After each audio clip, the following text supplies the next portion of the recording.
ദൈവമാതാവിനും തിരുക്കുമാരനും ഒരുപാട് നന്ദി. എൻ്റെ പേര് അഞ്ജലി. ഞാൻ വയനാട് പടിഞ്ഞാറത്തറയിൽ നിന്ന് വരുന്നു. ഞാൻ ആദ്യമായിട്ട് ഉടമ്പടി എടുക്കുന്നത് എൻ്റെ മമ്മിയാണ്. മമ്മി ഉടമ്പടി എടുത്തതിന് ശേഷം ഒരാഴ്ച ഞങ്ങൾ സന്ധ്യാപ്രാർത്ഥനയുടെ സമയത്ത് പ്രാർത്ഥിച്ച് എൻ്റെ മോളുടെ നാവിൽ ഉടമ്പടി തൈലവും ഉപ്പും പുരട്ടുമായിരുന്നു. 2 വയസ്സായിട്ടും അവൾ സംസാരിക്കില്ലായിരുന്നു. അമ്മ എന്ന് പോലും ഉച്ചരിച്ചിട്ടില്ല. എന്നെ അമ്മ എന്ന് വിളിക്കാത്തത് കൊണ്ട് എനിക്ക് വളരെ സങ്കടമായിരുന്നു. പക്ഷേ ഉടമ്പടി നിയോഗത്തിൽ അത് എഴുതിയിട്ടുണ്ടായിരുന്നില്ല. പക്ഷേ ആ ഒരാഴ്ചയ്ക്ക് ശേഷം എൻ്റെ കുഞ്ഞ് അമ്മ എന്ന് തന്നെ വിളിക്കുകയും പിന്നീട് അങ്ങോട്ടേക്ക് പെട്ടെന്ന് തന്നെ അവൾ എല്ലാ വാക്കുകളും സംസാരിക്കാൻ തുടങ്ങുകയും ചെയ്തു. അതാണ് എനിക്ക് ആദ്യമായിട്ട് അമ്മ തന്ന അനുഗ്രഹം.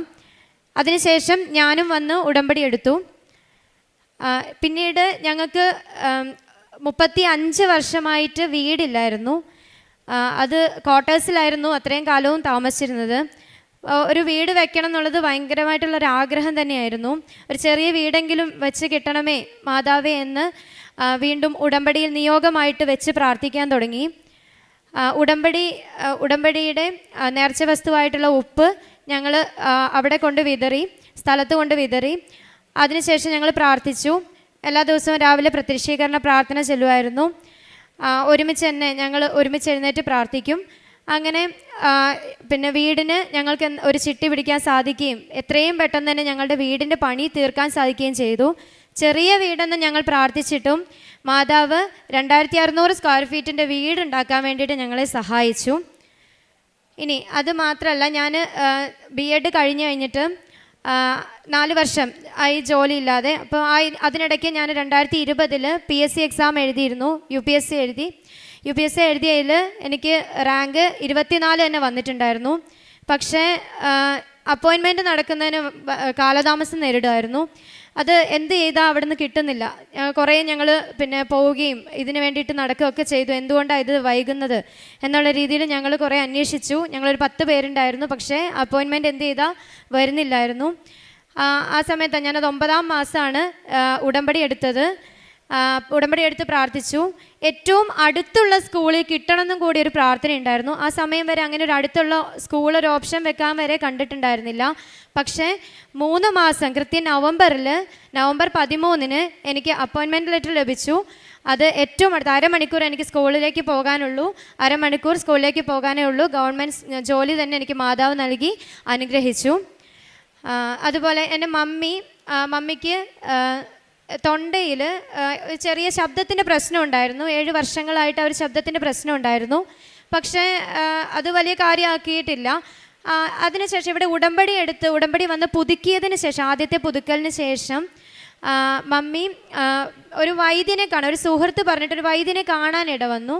അങ്ങനെ വൈദ്യൻ പറഞ്ഞു, തൊണ്ടയൊന്ന് പോയിട്ട് സ്കാൻ ചെയ്യുന്നത് നല്ലതായിരിക്കും എന്ന് പറഞ്ഞു. അങ്ങനെ മമ്മി സ്കാൻ ചെയ്തു. അപ്പോൾ നൊഡ്യൂൾസ് ഉണ്ടെന്ന് കണ്ടു. ഈ നൊഡ്യൂൾസ് ക്യാൻസറസ് ആവാനുള്ള പെർസെൻറ്റേജ്, അതായത് 4th സ്റ്റേജ് ആണെന്നാണ് കണ്ടത്. അപ്പോൾ ഇതനുസരിച്ച് പിന്നെ മമ്മീനോട് ഒരാഴ്ചയ്ക്കുള്ളിൽ തന്നെ ഓപ്പറേഷൻ നടത്തണം എന്ന് പറഞ്ഞു. അങ്ങനെ ഒരാഴ്ചയ്ക്കുള്ളിൽ തന്നെ ഞങ്ങൾ ഓപ്പറേഷൻ നടത്തി. അതിനുശേഷം ബയോപ്സിക്ക് സാമ്പിൾ അയക്കുന്ന സമയത്ത് വിശ്വാസത്തോടെ പ്രാർത്ഥിച്ച് ഉടമ്പടി തൈലം ആ സാമ്പിളിൽ പുരട്ടിയിട്ടാണ് ഞങ്ങളത് അയച്ചത്. റിസൾട്ട് വന്നപ്പം ക്യാൻസറസ് അല്ല എന്നുള്ള റിസൾട്ടാണ് കിട്ടിയത്. അതുപോലെ BEd പാസ്സായി, 2019 പാസ്സായി. Set exam qualify ചെയ്തിട്ടില്ലായിരുന്നു.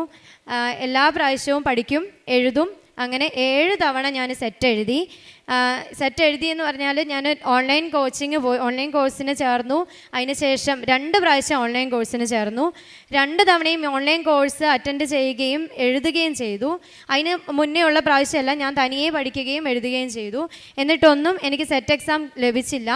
ഇവിടെ വന്ന് ആദ്യത്തെ ഉടമ്പടി എടുത്തതിന് ശേഷം 2ാമത് ഉടമ്പടി പുതുക്കിയതിന് ശേഷം ഞാൻ 2ാമത് പോകുന്ന സമയത്ത് എൻ്റെ കയ്യിൽ മാതാവിൻ്റെ കാശുരൂപം കരുതിയിരുന്നു. ഞാൻ അത് ഒരു കയ്യിൽ നിന്ന് വിട്ടില്ല. മറ്റേ കയ്യിൽ പേനയും മറുകൈയിൽ കാശിരൂപം മുറുക്കി പിടിച്ച് തന്നെയാണ് ഞാൻ എക്സാം മുഴുവൻ എഴുതി തീർത്തത്. അപ്പോൾ ഇത്രയും ക്വസ്റ്റ്യൻ 2 സെക്ഷൻ ഉണ്ട്, രാവിലത്തെ പാർട്ടും ഉച്ച കഴിഞ്ഞുള്ള പാർട്ടും. ഇതിന് രണ്ടിനും ഞാൻ ആ കാശിരൂപം കൈവിട്ടിട്ടില്ല. ഉച്ചയ്ക്ക് ഭക്ഷണം കഴിക്കുന്ന സമയത്ത് പോലും കാശിരൂപം ഞാൻ കയ്യിൽ നിന്ന് വിട്ടില്ല. ഞാൻ അത്രയും പ്രാർത്ഥിച്ചു. അങ്ങനെ കറക്റ്റ് മാർക്ക്, കറക്റ്റ് എന്ന് വെച്ചാൽ 116 മാർക്കാണ് ജനറൽ കാറ്റഗറിക്ക് പാസ്സാവാൻ വേണ്ടത്.